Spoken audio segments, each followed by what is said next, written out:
BRS ప్రెసిడెంట్గా బీసీని చేసే దమ్ముందా అనేటువంటి ప్రశ్న ఆయన పిసిసి ప్రెసిడెంట్ అయి వారం రోజులు కాలేదు.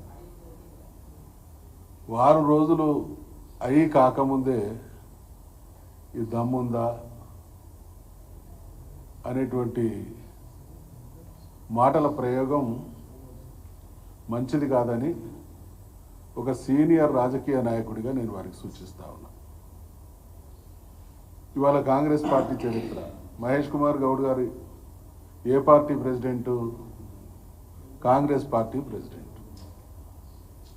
కాంగ్రెస్ పార్టీ ముఖ్యమంత్రిగా ఎవరిని చేసింది? రేవంత్ రెడ్డి గారు ఈ రాష్ట్రానికి ముఖ్యమంత్రి అయ్యారు. ఆయన అన్ని పార్టీలలో అంటగాగినటువంటి వ్యక్తి. తెలంగాణలో ఉన్నటువంటి ప్రధాన పార్టీలన్నిటి చుట్టూ పరిభ్రమించి వచ్చినటువంటి వ్యక్తి ముఖ్యమంత్రిగా చేయబడ్డటువంటి పార్టీ అధ్యక్షుడు బీఆర్ఎస్ పార్టీకి బీసీని ప్రెసిడెంట్ చేసిన దమ్ముందా అని ప్రశ్నిస్తూ ఉన్నాడు. ఇవాళ తెలంగాణలో కావచ్చు, కాంగ్రెస్ పార్టీ చరిత్రలో నికార్స్ అయినటువంటి కాంగ్రెస్ వాదులు కొందరు ఉన్నారు. చాలా సీనియర్ నాయకులు కూడా ఉన్నారు.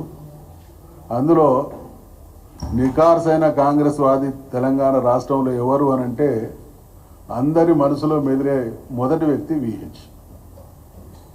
వి హనుమంతరావు అంటే ఆయన తెలంగాణ కాంగ్రెస్లో అందరికంటే కూడా సీనియరు, సిన్సియర్.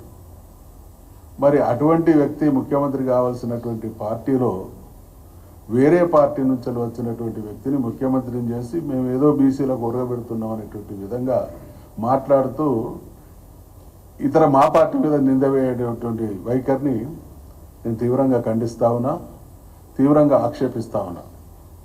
ఇవాళ కాంగ్రెస్ పార్టీ చరిత్ర, నిన్నగాక మొన్న ఎన్నికలకు ముందు కామారెడ్డిలో వాళ్ళ బీసీ డిక్లరేషన్ నుండి దేశ స్వాతంత్రం తర్వాత కాంగ్రెస్ పార్టీ బీసీల విషయంలో అత్యంత దుర్మార్గమైనటువంటి వైఖరిని కొనసాగిస్తూ ఉన్నది.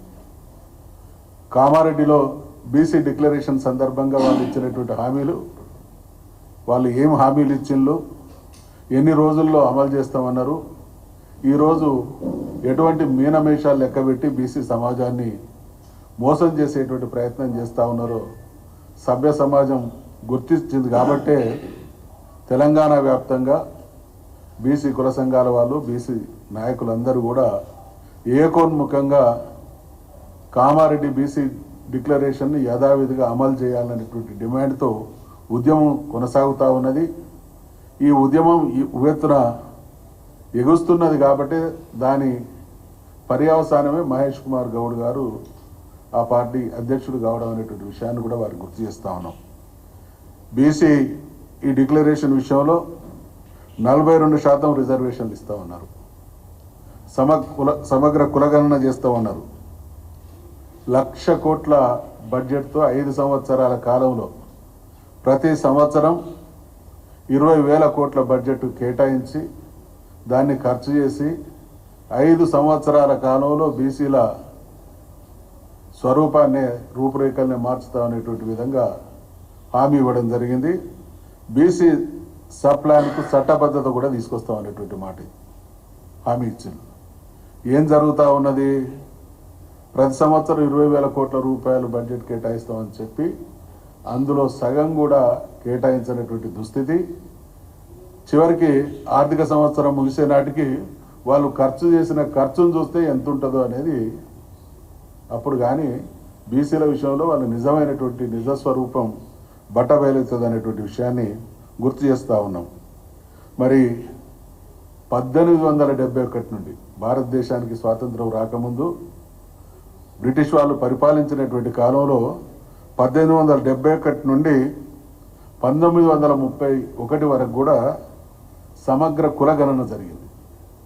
అసలు దేశం స్వాతంత్రం కోసం దేశం యావత్తు ఎందుకు కొట్లాడింది?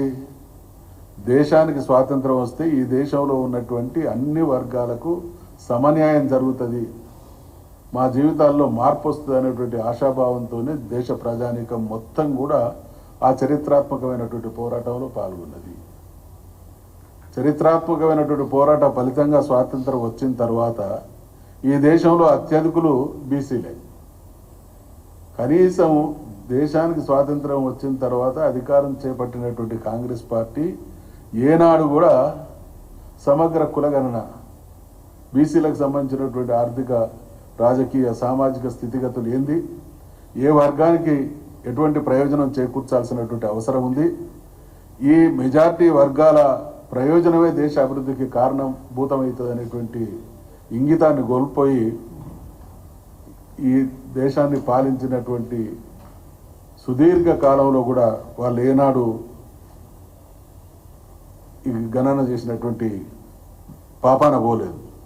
1953లో కాకా కలేర్కర్ నివేదిక, దీన్ని 53లో కాన్స్టిట్యూట్ చేసి 55లో సమర్పిస్తే కాంగ్రెస్ పార్టీ, కాంగ్రెస్ ప్రభుత్వం ఈ నివేదికను బుట్ట దాఖలు చేసింది. ఆ తదనంతరం మండల్ కమిషన్ను 1979లో ఆనాడు ఉన్నటువంటి జనతా పార్టీ ప్రభుత్వం ఏర్పాటు చేస్తే 1980లో దాని నివేదిక సమర్పిస్తే 1990లో వీపీ సింగ్ వచ్చేంత వరకు